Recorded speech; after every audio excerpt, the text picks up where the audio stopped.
आज मैं इल्ली घुनी की कहानी सुनाती हूँ। कहानी सुनाने से पहले मैं आप सभी को ये बताना चाहती हूँ कि हमारे 2 चैनल और भी हैं, मधुर भजन और आरती के लिए मन राखिए और डेली जनरल नॉलेज के क्वेश्चंस के लिए लर्निंग बाय डूइंग। इन दोनों के लिंक डिस्क्रिप्शन बॉक्स में दे दिए हैं, एक बार आप जाकर देखिएगा जरूर। अब मैं कहानी सुनाती हूँ। अगर आपको अच्छी लगे तो लाइक, शेयर, सब्सक्राइब जरूर कीजिएगा। एक बार की बात है, एक थी इल्ली और एक था घुन। इल्ली बोली, आओ घुन, कार्तिक का स्नान करें। घुन बोला, तू तो गोरी पड़ी है, तू ही नहा ले। मेरे तो मोट बाजरा में पड़ता हूँ, मैं तो नहीं नहाऊंगा। मैं तो हरे हरे बाजरे का सिट्टा खाऊंगा और ठंडा पानी पीऊंगा। इस बातचीत के बाद इल्ली तो राजा की लड़की के पल्ले के लगकर चली गई और घुन नहीं नहाया। कार्तिक उतरते ही दोनों मर गए। बाद में इल्ली ने कार्तिक नहाने के कारण राजा के घर जन्म लिया और घुन राजा के घर गधा बनकर आया। जब बेटी के विवाह का साया निकला तो विवाह का दिन आ गया और बेटी ससुराल जाने के लिए विदा होने लगी तो बेटी की बैलगाड़ी अचानक ही रुक गई। राजा रानी दोनों बैल गाड़ी के पास गए और बोले, बैलगाड़ी क्यों रुक गई? तुझे जो चाहिए मांग ले। तब लड़की बोली कि यह गधा मुझे चाहिए।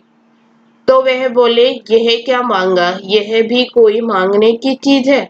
इसे मत ले जा, चाहे धन दौलत जो चाहिए ले जा। परंतु उसने हट रख ली कि मुझे तो यही गधा चाहिए। यह सुनकर गधा फुदक फुदक कर भागने लगा। जब लड़की महल में जाने लगी तो उसे नीचे ही सीढ़ी से बांध दिया गया।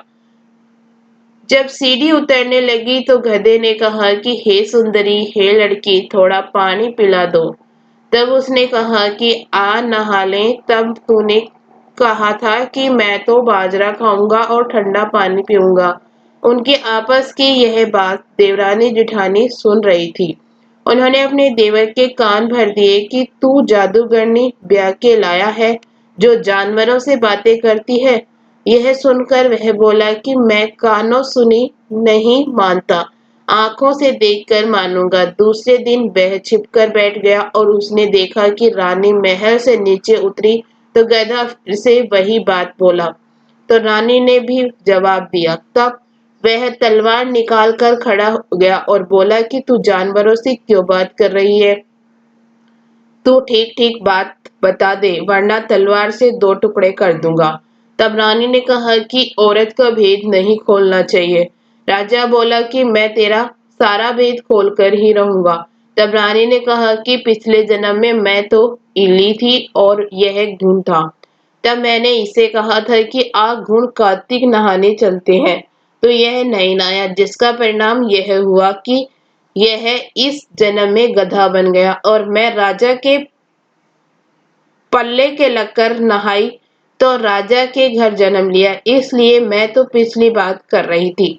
यह बात सुनकर राजा ने कहा, क्या कार्तिक में नहाने का इतना अच्छा फल मिलता है? रानी ने कहा कि कार्तिक मास में नहाने से मैं आपके घर में रानी बनकर आई हूँ। ऐसा सुनकर राजा ने कहा, यदि ऐसी बात है तो हम दोनों अब जोड़े से कार्तिक का स्नान करेंगे और बहुत दान आदि करेंगे, जिससे कि आने वाले समय में हमें और भी ज्यादा सुख मिलेगा।